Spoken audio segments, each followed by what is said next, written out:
నమస్తే welcome to BCN news నా పేరు మానస ముందుగా బీసీఎన్ ప్రేక్షకులకు మకర సంక్రాంతి శుభాకాంక్షలు ఇప్పుడు ముఖ్యాంశాలు వైసీపీ ఎందుకు ఖాళీ అవుతుందో జగన్ తెలుసుకోవాలి వైసీపీ అధినేతపై ధ్వజమెత్తిన మంత్రి కొలుసు పార్థసారథి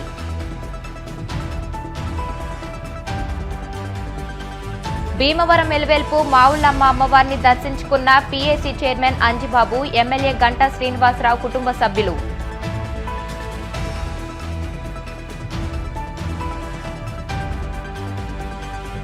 భీమవరం పరిసర ప్రాంతాల్లో రెండో రోజు ఘనంగా సాంప్రదాయ కోడి పందాలు తిరునాళ్లను తలపించిన బరులు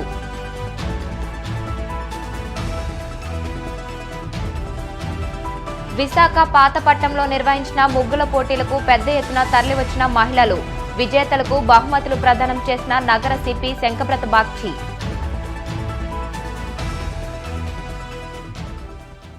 వైసీపీ అధినేత జగన్ పై మంత్రి కొలుసు పార్థసారథి తీవ్ర వ్యాఖ్యలు చేశారు.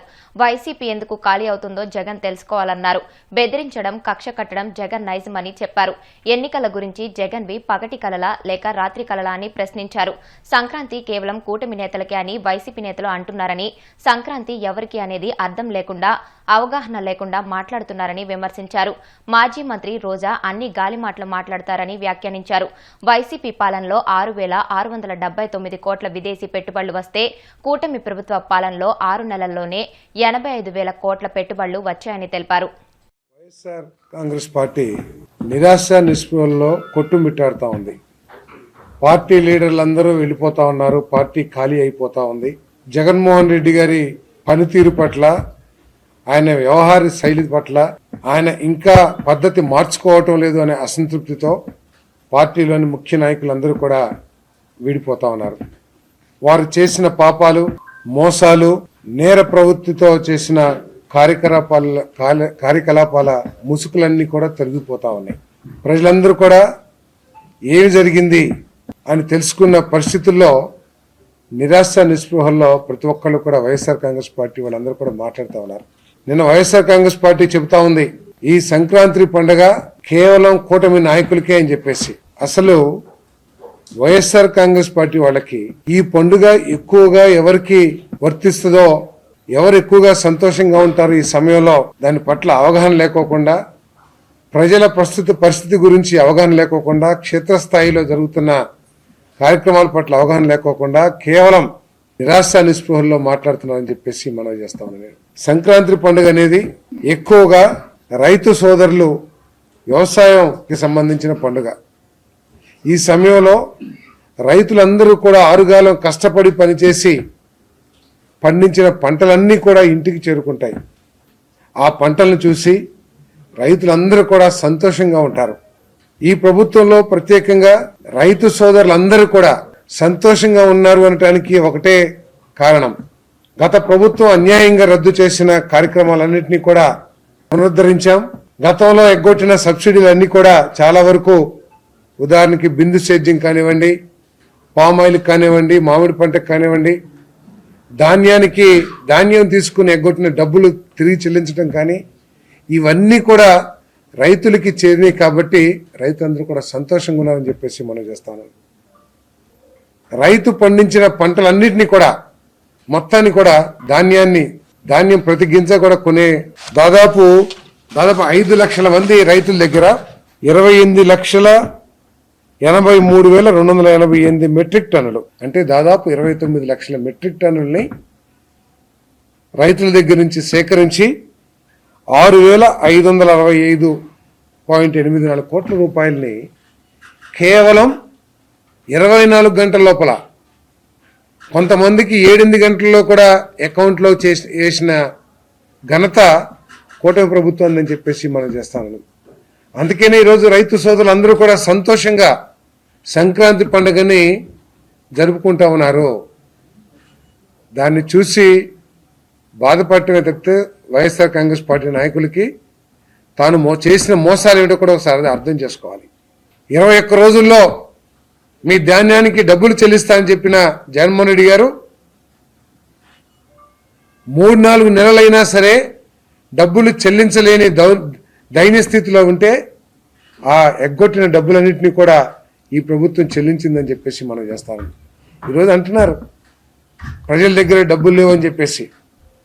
మేము ఎన్టీఆర్ భరోసా 3,000 రూపాయల నుంచి 4,000 రూపాయలు చేసి దాదాపు 63-64 లక్షల మంది లబ్ధిదారులకి ఈ పెన్షన్ కార్యక్రమం ఇస్తున్న విషయం వాళ్ళకి తెలియదా అని చెప్పేసి అడుగుతా ఉన్నా నేను.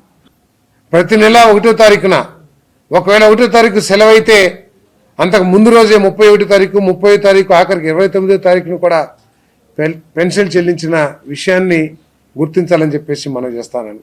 డిఎస్సి ద్వారా దాదాపు 16,500 ఉద్యోగాలకి పరీక్షలు నిర్వహించబోవటం కానీ ఇవన్నీ కూడా కలిపి ఈ రాష్ట్రంలో ప్రజలందరూ కూడా సంతోషంగా సంక్రాంతి పండుగను జరుపుకుంటున్నారని చెప్పేసి నేను మనవి చేస్తా ఉన్నాను. ఏదైతే ఏ ఆశలతో అయితే చంద్రబాబు నాయుడు గారి నాయకత్వంలో కూటమి ప్రభుత్వాన్ని తీసుకొచ్చారో ఆ ఆశయాలు నెరవేరుతాయనే నమ్మకం ఈ రాష్ట్ర ప్రజలకు ఏర్పడింది. మరి రైతులందరూ కూడా సంతోషంగా ఉన్నారు. కాబట్టి పండుగ గ్రామాలన్నీ కూడా ఒకసారి చూడండి. గ్రామాల్లో రైతులందరూ కూడా ఈ కార్యక్రమాల మూలంగా 6 నెలల్లోనే వారు ఊహించిన ఫలితాలు అందుతున్నాయనే ఆలోచనతో సంతోషంగా సంక్రాంతి పండుగను గడుపుతున్నారని చెప్పేసి మనం చేస్తూ, మరి ఈ ఖాళీ అయిపోతున్నందుకు ఎందుకు ఖాళీ అవుతుందో వైఎస్ఆర్ కాంగ్రెస్ పార్టీ ఆలోచించుకోవాలి. కానీ అబద్ధపు ప్రకటనలు చేసి ఏదో రాజకీయ లబ్ధి పొందుదామంటే ప్రజలంత అమాయకులు కాదని చెప్పేసి కూడా ఈ సందర్భంగా తెలియజేస్తారు. భీమవరం మేలువెల్పు శ్రీ మావుల్లమ్మ అమ్మవారిని PAC chairman, Bhimavaram MLA Pulaparthi Ramanjaneyulu, Bheemili MLA Ganta Srinivasarao కుటుంబ సమేతంగా దర్శించుకున్నారు. సహాయ కమిషనర్, ఆలయ ఈవో బుద్ధ మహాలక్ష్మి నగేష్ ఆలయ మర్యాదలతో స్వాగతం పలికారు. అర్చకులు ప్రత్యేక పూజలు నిర్వహించి వేద ఆశీర్వచనాలు అందజేశారు. ఈ సందర్భంగా వారు మాట్లాడుతూ సంక్రాంతి పండుగ సందర్భంగా అమ్మవారి ఆశీస్సులు పొందడానికి వచ్చామని చెప్పారు. ప్రజలందరూ సుఖ సంతోషాలతో ఉండాలని ఆకాంక్షించారు. వీరి వెంట టీడీపీ రాష్ట్ర నాయకులు Kolla Nageswararao, Potturi Bapiraju, Delhi public school pro vice chairman Vatsavayi Srinivasaraju, cine నటుడు కమిడియన్ వైవా హర్ష తదితర ప్రముఖులు అమ్మవారిని దర్శించుకున్న వారిలో ఉన్నారు. నెల రోజుల పాటు జరిగే మావులమ్మ అమ్మవారి ఉత్సవాల్లో ప్రతిరోజు అమ్మవారికి విశిష్ట పూజలు నిర్వహిస్తామని, భక్తులు అధిక సంఖ్యలో విచ్చేసి అమ్మవారిని దర్శించుకుని తీర్థ ప్రసాదాలు స్వీకరించి తరించాలని ఆలయ ప్రధాన అర్చకులు మదిరాల మల్లికార్జున శర్మ చిన్న తెలిపారు.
ప్రతి సంవత్సరం జనవరి 13 నుంచి ఫిబ్రవరి 14 నెలలో వచ్చే 2వ శుక్రవారం రోజు మన అమ్మవారి జాతర మహోత్సవాలు ముగింపు జరుగుతూ ఉంటాయి.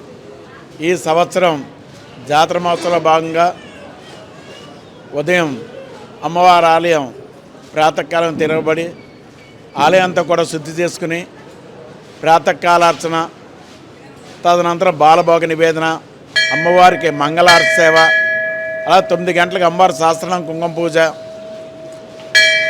అవసర నివేదన, మధ్యాహ్నం 12 గంటలకు మహానివేదన కార్యక్రమం జరిగాయి. ఈ జాతర మహోత్సవంలో భాగంగా నూరిల్లి కూరగాయల బండవర్తక సంఘం అలాగే దేవస్థానం వారి ఆర్థిక సహాయంతో ప్రతి సంవత్సరం అమ్మవారికి విశేషంగా జాతర మహోత్సవాలు జరుగుతూ ఉంటాయి. ఇది 61వ జాతర మహోత్సవం.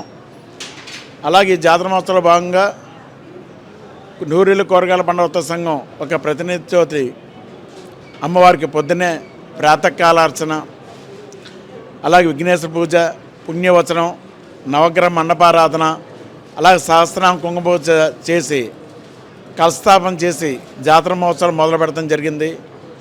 అలాగే 1 గంటకి మన గౌరవ శాసనసభ్యులు పులవర్తి రామాంజనేయ గారి చేత గ్రామోత్సవం కార్యక్రమం ప్రారంభించి అమ్మవారిని ఉత్సవమూర్తిని గ్రామోత్సవానికి తరలివెళ్ళటం జరిగింది.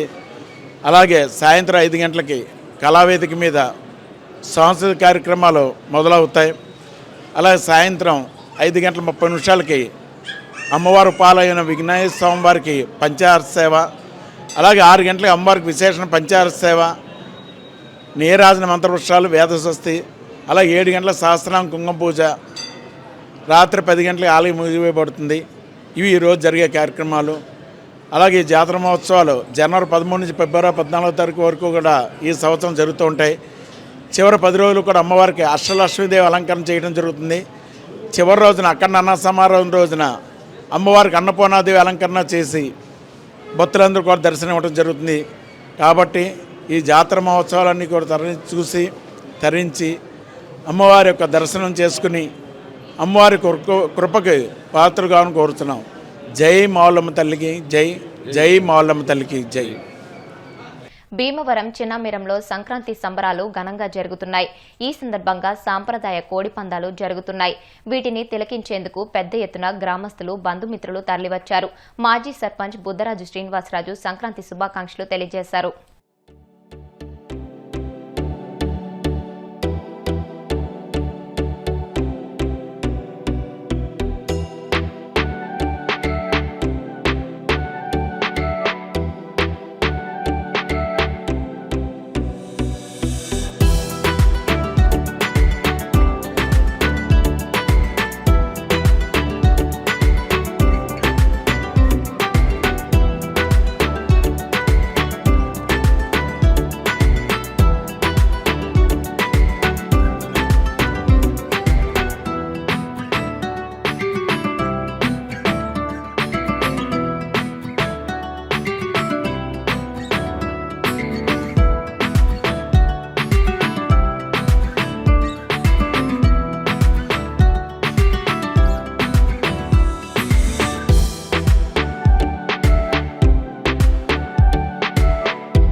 సంక్రాంతిలో భాగంగా మరి సంక్రాంతి సంబరాలు మరి మాకు సినమేరం గ్రామంలో రంగరంగ వైభవంగా మరి హైదరాబాద్ నుంచి అలాగే ప్రతి ఊరి నుంచి కూడా వచ్చి ఈ సంబరాల్లో ప్రతి ఒక్కరూ కూడా పాల్గొంటున్నారు. అలాగే మన నియోజకవర్గం మరి ఎమ్మెల్యే గారికి, అలాగే శ్రీనివాస వర్మ గారికి, మంత్రి గారికి, అలాగే స్పీకర్ మరి మా రఘురామకృష్ణరాజు గారికి అందరికీ కూడా మరి ఈ సంక్రాంతి శుభాకాంక్షలు మరి మా గ్రామం తరపున, అలాగే మా గ్రామ పెద్దల తరపున, అందరి తరపున కూడా మరి ఈ రంగరంగ వైభోగంలో మరి వారు కూడా సహాయ సహకారాలతోటి మరి మా గ్రామంలో ఈ సంక్రాంతి సంబరాలు చాలా చక్కగా జరుపుకోవడం జరుగుతుంది. మళ్ళీ రాబోయే రోజుల్లో కూడా అందరికీ కూడా సుఖశాంతులు కలిగించాలని భోగు అలాగే ఈరోజు పెద్ద పండుగ, రేపు ముక్కనుము కూడా చాలా చక్కగా కూడా ఈ కార్యక్రమాలు జరుపుకుంటూ మరి కనుమతోటి మరి ఈ కార్యక్రమం మరి ముగింతం అవుతుంది. అందరూ కూడా వచ్చిన వారందరూ కూడా ప్రయాణంలో మరి చాలా చక్కగా జాగ్రత్తగా శుచిశూచనలు సూచించుకుంటూ మరి వారి ఇళ్ళకి వెళ్ళాలని మా గ్రామం తరపున మరి అందరి తరపున కూడా కోరుకుంటున్నాం. పండుగ సందర్భంగా ఈరోజు మా చిన్నమేర గ్రామంలోని 2వ రోజు మకర సంక్రాంతి రోజున మా గ్రామంలో నుంచి ఇతర ప్రాంతాలకు వ్యాపార రీత్యా అలాగే ఉద్యోగ రీత్యా వెళ్ళిన హైదరాబాదు, విశాఖపట్నం, బెంగళూరు, చెన్నై నుంచి మా గ్రామవాసులందరూ కూడా ఈ సంక్రాంతి పండుగ ఎంతో ఆనందోత్సవాలతో వచ్చి ఇక్కడ జరుపుకుంటున్నాం. అలాగే మా గ్రామంలోని యునైటెడ్ స్టేట్స్లోని అలాగే అరబ్ కంట్రీస్లో ఉన్నవారు కూడా అంతా కూడా వచ్చారు. ఈ సంక్రాంతి పండుగ అంటే అన్ని కులాలు మతాలు వారు కూడా అందరం కలిసి సోదరభావంతో జరుపుకునే పండుగే ఈ సంక్రాంతి పండుగ. ఈ సంక్రాంతి పండుగ మా బుద్ధర శ్రీనివాసరాజు గారి నాయకత్వంలో మా గ్రామంలోని ఎంతో రంగరంగ వైభవంగా జరుపుకుంటున్నాం. మా గ్రామం చేసిన వారందరూ కూడా సంక్రాంతి శుభాకాంక్షలు తెలియజేస్తున్నారు. ఇప్పుడు కాసేపు ప్రకటనలు.